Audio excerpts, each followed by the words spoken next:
Hey guys, so this is the programming for this week. I think first of all, it's really important to say congratulations to all of the guys who did High Rocks over the weekend. I think it was it's a tough event, and it wears you down, it's not easy. So the training is hard, getting through it is definitely difficult, and I think a lot of people, you should be really proud of yourselves for going through it. I think it's really motivating, and for those who are interested, we've got some good announcements to kind of come through, so there's going to be lots of exciting things coming up.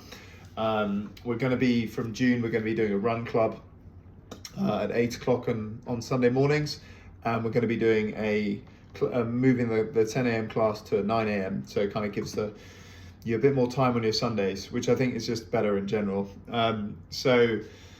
That's what we've got. So it kind of gets your training out of the way on the weekend done, and then we're going to dive into the workouts. But essentially that's kind of what we got coming up. And there's going to be a couple of tweaks to the schedule as well. So like Tuesday's aerobic session is then going to become a power session. So it's going to be more kind of S&C, muscular endurance kind of stuff. So high rep strength training.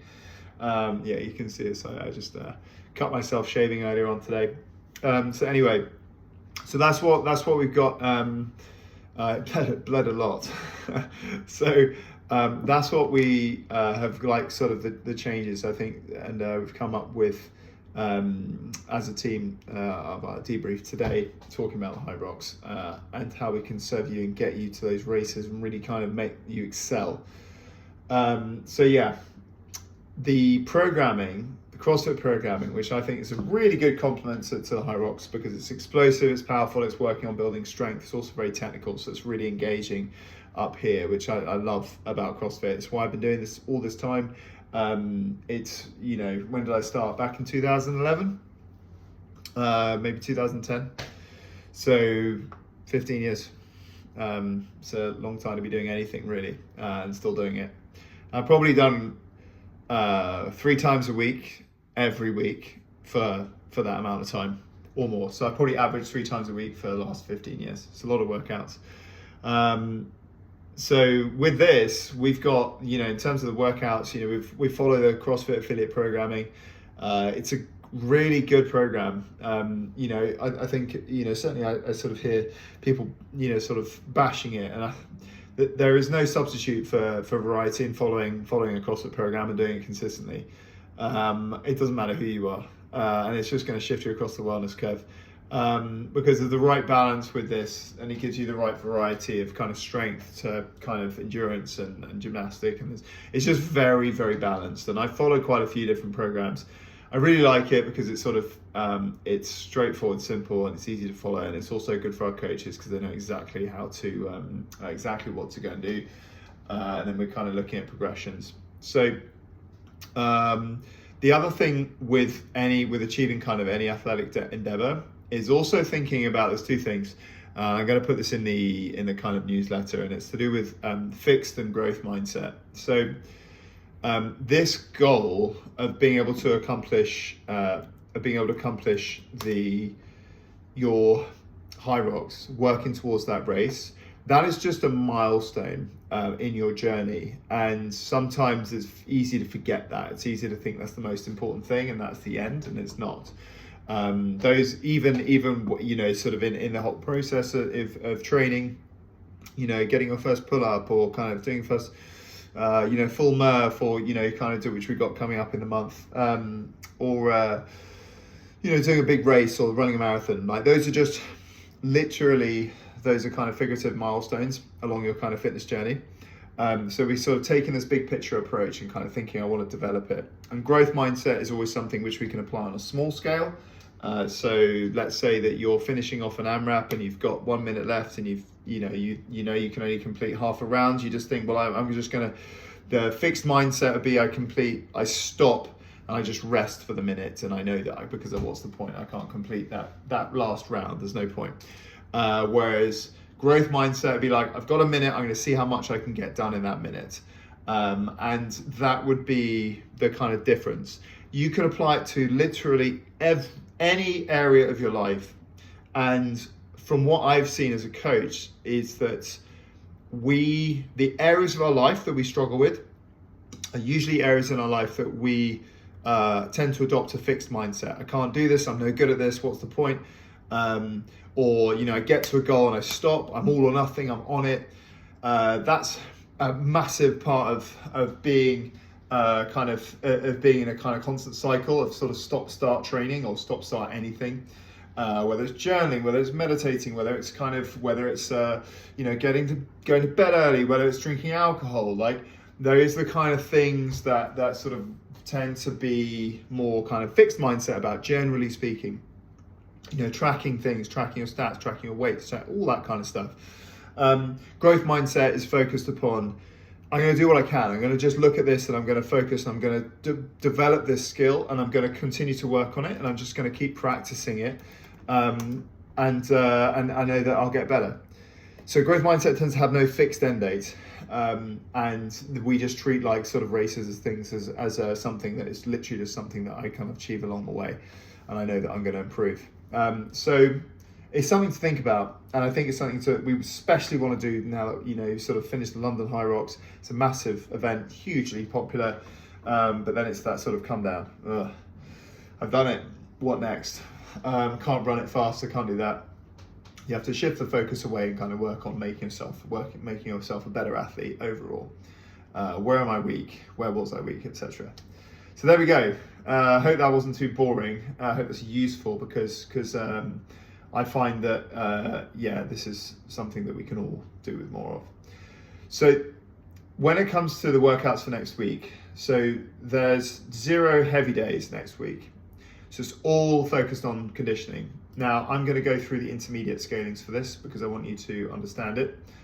So the workout for Monday, we've got 7 rounds for time of 2 rope climbs, 16 walking lunges, and 16 hollow rocks. And the rope is 3.6 meters high. So that's up to the very top of our crossbar of our rig. The beginner option with that is 2 pull to stands, 10 reverse lunges, and 10 tucked hollow rocks. And then you're going to accumulate a side bend. I like to call those more windmills. And that's literally an exercise where you're kind of reaching up, rotating, and bending down to get to your toe. Very good for thoracic mobility, really important session, very, very good, very scalable. So that's what we got Monday. Man, I really hope this isn't boring, guys. Please tell me if this is. I think the stats will probably show anyway. So the intermediate scaling, guys, you got 8 rounds on Tuesday. You got 8 rounds of time of 5 box jumps and 3 power cleans. The box jumps, 24 inches for men and 20 for women. I know it's hilarious. We do inches and then this is in metric centimeters, but none of our boxes work in centimeters. They're always in inches. And then power cleans. You got 61 kilo power clean for men, 43 for women. And then we're scaling back from that. Now the beginner option is no box jump, just a tuck jump. 3 power cleans at much lighter weight, 35 for men, 25 for women. Again, if you've been doing CrossFit for 6 months or less, like that's kind of it's a good option. And then the skill work, you got pre-workout on the minute, 10 minute on the clock, 1 power clean, 1 hang power clean. So all about focusing on that hip drive. Power cleans are really good for that. And also, I've been going on about this, but kind of winding in and getting torque. And then Wednesday, we've got a 9-minute AMRAP, 3 thrusters, 1 ring muscle up, or 3 chest to bar pull-ups, and then 3 lateral burpees over the bar. The barbell weight's 52 for men and 34 for women. The beginner option is 3 thrusters, 3 ring rows, 3 burpees over the bar and the bars with 15 or 20k. So that's going to be a fun one, and that's really just going to be focused on building that gymnastic skill. Thursday, we got 5 rounds of time, 450 or 500 meter run, 15 push-ups. This is Murph prep, guys. This is pulling and pushing. We're trying to get sort of, working those push-ups. It's really good. You've got 75 push-ups to complete if you're doing the intermediate scaling. If you're not comfortable with that, the beginner scaling is 300 and 350 meter row, and then 10 push-ups from the knees. So we've got scaling back with all of that. And they're going to accumulate 30 to 50 hip extensions. So on the GHD machine, hinging forwards and then coming back up. Really good for training that posterior chain, especially if you've got back issues. Very, very effective. Unless that inner ear starts to make you feel a bit sick, then there's probably other things that we can get you doing. Friday, we got 10 rounds for time, 3 hang power snatches, 2 running step single unders. So hang power snatch, the bar comes up overhead in one movement, and running step single unders, alternate leg. So I really like that. The beginner option is less rounds, 7 rounds, 3 hang power snatches, just with a lighter bar, so 30k and 20 for women, and then 15 running step single unders. Still pretty tough, to be fair. EMOM 5 pre-workout, so every minute on the minute for 5 minutes, 5 hang power snatches, just to build that hip extension and working, that practicing cycling the bar. Cycling the bar, bringing it down to chest and into the hip, and then up. God, I love this. But anyway, here we go. Final bit.